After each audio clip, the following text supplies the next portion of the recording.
Dollarama has been a stock that thrives in both good and bad times, and that makes them a huge contender for that ultimate defensive stock title. Fasten your seatbelts, folks. This is going to be a good one. If you're an investor looking for stability in uncertain times, Dollarama might just be the stock for you.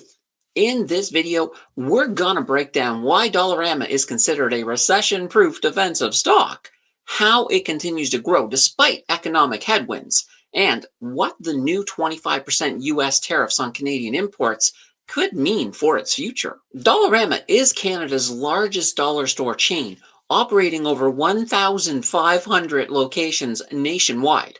They specialize in low-cost, high-turnover consumer goods, offering everything from household essentials to, well, seasonal items at unbeatable prices. With an ever expanding footprint and a proven ability to adapt to changing consumer demands, Dollarama has solidified itself as a dominant player in Canadian retail. So, why exactly is Dollarama such a good recession proof defensive stock? This is a company that was built using a recession proof business model. During economic downturns, consumers tend to cut back on discretionary spending, shifting towards discount retailers like Dollarama. When times are tough, Dollarama sees an influx of new customers looking for budget-friendly options. This leads to consistent revenue and, of course, profitability. Their low-cost structure and ability to source products at competitive prices keeps their margins very healthy indeed, even when inflationary pressures rise. When it comes to their products, they carry essential goods, which of course leads to strong customer loyalty. Unlike luxury brands, Dollarama's product mix includes essential household items, making them a staple for many Canadians, regardless of the economic conditions. In addition to all of that, they have this tendency to add growth through expansion. Dollarama isn't just surviving, they're thriving. They continue to open new stores across Canada and expand their reach through e-commerce and partnerships with Latin American dollar store operators. Of course, with potential tariffs ready to hit next month, how are they going to impact Dollarama? There is negative as well as positive impacts. On the negative side, any of their products sourced from the US will come with additional costs from the retaliatory Canadian tariffs, and that would cut the profit margin on those products. Now, currently, they do source 47% of their products from North America. Some of those products will be from Canada, so the number would be smaller for sure. Unfortunately, they do not break that down any further for us, so we don't know the exact number. Another negative is that they will be impacted by our weakening dollar, which would make foreign sourcing a little more expensive. Okay, let's take a look at the positive side. As Canadian companies look to avoid US tariffs, more domestic suppliers might turn to Dollarama, leading to stronger local partnerships and improved supply chain resilience. Also, if tariffs lead to inflationary pressures on US imports, consumers may shift even more of their spending towards discount retailers like Dollarama. A sub to the channel supports your supply chain of future content. The data we are using for this deep dive come from their latest quarterly report that was released on December 4th, 2024. Of course, I did read through that report and have a few highlights for you. In a bid to beef up their distribution power in Western Canada, they have entered into an agreement to acquire some land in Calgary, which they are going to build a warehouse as well as a second distribution center to service stores in Western Canada. And I have mentioned that they are moving into Latin America. So as of September 30th, 2024, they have 588 stores with 349 locations in Colombia, 103 in Guatemala, 75 in El Salvador, and 61 in Peru. Now, this does compare to 532 stores at the same time last year. So that's not too shabby. This all sounds really good. But no deep dive is complete until we have hit the fundamentals. If there are numbers involved, we need to call on the captain of coefficients, the baron of binomials, the one and only Mr. Math. We will start off with a little bit of their surface data. At the time of recording, their current value is coming in at $137.66. They have a market cap of $38.62 billion. Their beta 0.54. This stock is half as volatile as the market average. Not a bad trait to have in a defensive stock for sure. Their earnings per share coming in at 3.92, and they have a price to earnings ratio of 35.12. Normally, I like to look at their peers, but there really isn't a lot of competition for them in the space. You do have the US company Dollar Tree, but if those tariffs come, many shoppers are absolutely going to choose Canadian first.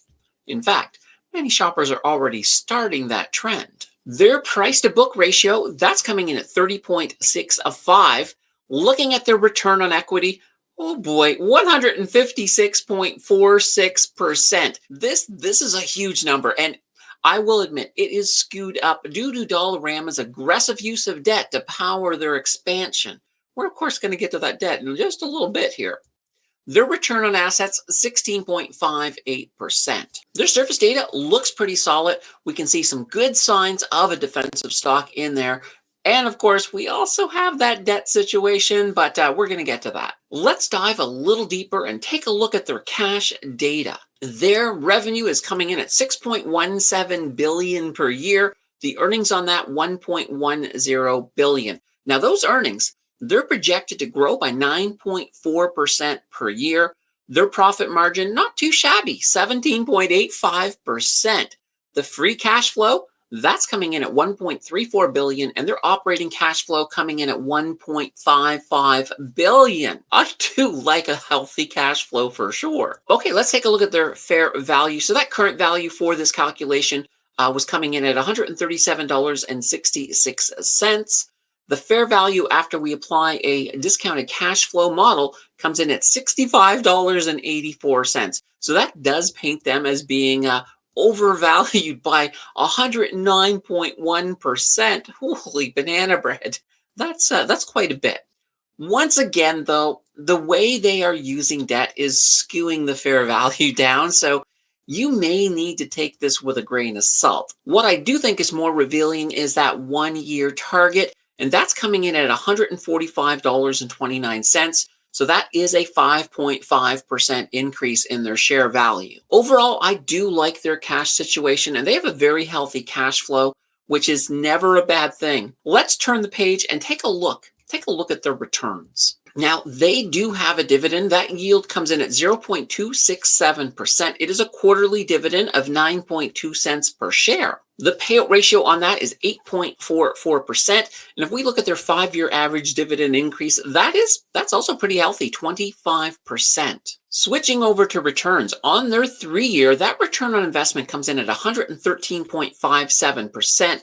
Factor in those dividends, we get a total return of 114.93%. Looking at their 1-year, that return on investment, 37.67%. Add in those dividends, total return, 38.04%. When we boil it down to their 3-year annualized return, that does come in at 29.05%. I do like these numbers, and if they can maintain them into the next recession, that is a huge plus for sure. Let's take that last dive down into their debt situation. Their total debt is coming in at $2.28 billion, and they have a total equity of $1.26 billion. So this is a debt to equity ratio of 181.3%. Just 5 years ago, they had negative shareholder equity. So they've definitely improved this situation for sure. Looking at cash and cash equivalents, they don't have a lot of help there, $292.07 million. Okay, let's take a look at the short term. Their short-term assets are coming in at $1.31 billion, liabilities $919.05 million. I really love seeing those assets being larger than their liabilities, so that's pretty good. On the long term, those assets come in at $5.13 billion, liabilities $4.26 billion. They do have a good amount of debt, but they also have the cash flow to cover the debt, as well as the servicing on that debt. One thing we do have to say about this debt is that they are using that debt very effectively for expansion. And the fact that they have improved their equity position is showing. Yep, it's showing that it's working, and that's a good thing for sure. In regards to dilution, there has been no share dilution with this company. In fact, Dollarama has actually bought back some shares in the last year, so that's pretty good. I think we have enough data for a final verdict. Dollarama has proven time and time again that it can weather economic storms, making it one of the most attractive defensive stocks in Canada.